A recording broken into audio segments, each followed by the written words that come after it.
lihat itu, nah dia menyimpulkan yang kita dapati, teman-teman. Qala fabima aghwaytani la'aqudanna lahum siratakal mustaqim. Ya Allah, ya Subhanahu wa taala, dia malah berkata, karena engkau telah menghukumi aku ini tersesat, aku ini salah, ya memang salah. Ya. Kan dari konteks sebelumnya kalau kita baca di ayat 12, 13, kemudian 14, kita temukan bahwa dia memang salah. Cuma karena memang terselimuti kesombongan, dia minta waktu untuk membuktikan itu, ya demi menggoda semua anak cucu Adam yang bertugas di bumi. Maka di ayat ke-16-nya sudah salah karena sombong, masih ngeles juga. Ya padahal kesalahan itu pada dirinya. Nah ini hati-hati ya, hati-hati di antara penyakit syaitan yang dilekatkan pada seorang manusia itu. Kalau sudah merasa salah, masih ngeles, itu penyakit syaitan. Hati-hati. Hati-hati, dan itu sudah ditampakkan dalam Al-Quran. Fabima aghwaytani la'aqudanna lahum siratakal mustaqim.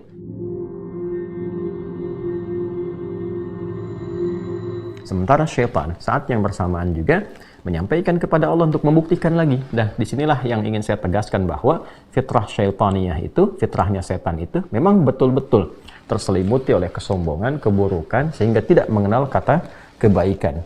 Tidak bisa membaca celah-celah taubat, walaupun dia tahu untuk taubat itu. Cuman karena gengsinya sangat tinggi, itu tidak dilakukan. Ya karena kesombongan tadi.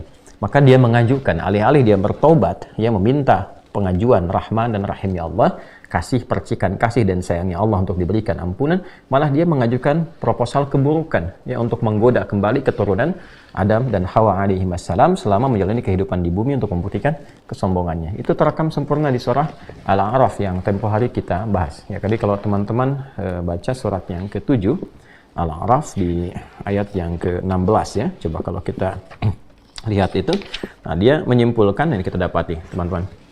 Qala fabima aghwaytani la'aqudanna lahum siratakal mustaqim. Ya Allah, ya Subhanahu wa taala, dia malah berkata, karena engkau telah menghukumi aku ini tersesat, aku ini salah, ya memang salah. Ya. Kan dari konteks sebelumnya kalau kita baca di ayat 12, 13, kemudian 14, kita temukan bahwa dia memang salah. Cuma karena memang terselimuti kesombongan, dia minta waktu untuk membuktikan itu, ya demi menggoda semua anak cucu Adam yang bertugas di bumi. Maka di ayat ke-16-nya sudah salah karena sombong, masih ngeles juga. Ya padahal kesalahan itu pada dirinya. Nah ini hati-hati ya, hati-hati di antara penyakit syaitan yang dilekatkan pada seorang manusia itu. Kalau sudah merasa salah, masih ngeles, itu penyakit syaitan. Hati-hati. Hati-hati, dan itu sudah ditampakkan dalam Al-Quran. Fabima aghwaytani la'aqudanna lahum siratakal mustaqim. Ya, dia berkata, ya Allah, karena engkau vonis aku sesat, dengan vonis aku salah dan sebagainya, ya, kepalang tanggung, aku akan coba buktikan ya kehebatanku itu, kesombonganku itu dengan ya mengacaukan visi dan fungsi serta misi anak cucu Adam itu, menyesatkan mereka dalam menempuh kehidupan di bumi. Aku akan belokkan mereka dari pedoman kehidupan yang lurus itu. Nah, itu sudah keluar. Ya, maka hati-hati. Jadi di syaitan itu ada satu penyakit kepalang tanggung. Ya, yang kedua itu ini yang paling pokok, penyakit sombong. Jadi kalau kita urut dari awalnya, penyakit sombong, ya. Kemudian yang kedua kepalang tanggung, yang ketiga ngeles. Nah, itu hati-hati.